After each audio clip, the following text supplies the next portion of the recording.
Hey LinkedIn, I just had a call and it reminded me, I thought I'd just throw this out there, but we were talking about the buyer experience and just putting yourself in the shoes of the buyer, and I think it's easy as a company to, I know it is in fact, there's things that you want to communicate, there's things that you want to say, and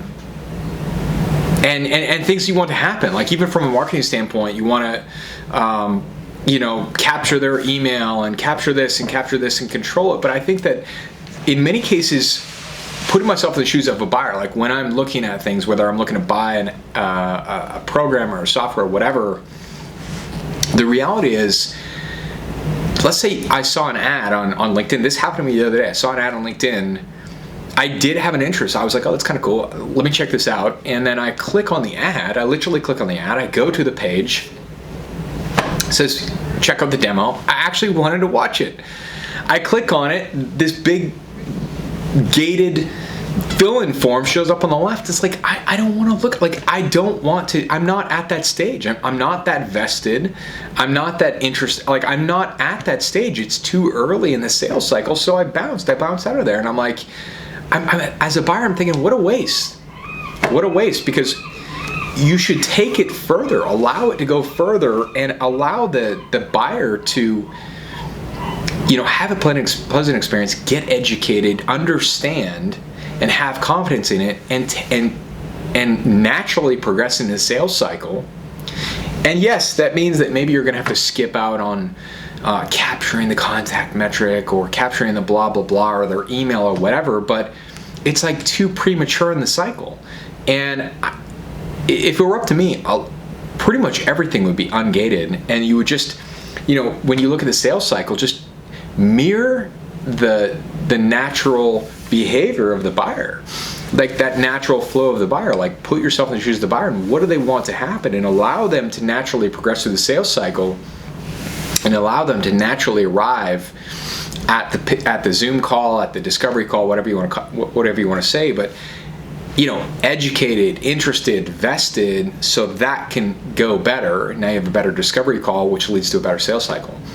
And for me, it would just be, I saw the LinkedIn ad, interested, I go to the ad page, or watch the masterclass or watch the demo or whatever it is. That should be really simple on a beautiful page. You have the demo. From there, maybe a little supplement guide or something that catches your attention, maybe a really nice chat tool on that site that gives it some predictive answers, things that come up that people can fill out, and a book a call button that you can click on that then goes to Calendly and is hooked up, and it routes them naturally into the sales cycle. And I think in many cases, just gated. And nowadays we don't deal with retail, but it's like the second you show up at a retail site, you got to pop up and things blowing up in your face, and that's not great. I don't enjoy it. Anyway, I think that if you can align a little bit more to the buyer behavior and what the customer wants to happen, and make it a little bit more natural, I think you're going to miss some metrics, and maybe it's a little risky or scary to some degree because you can't see and you're not controlling every aspect. But I think it'll net out better for the sales cycle. And also, if you do it too premature and they do fill it out, and then sales hammers on them, or whoever's hammering on them to do whatever,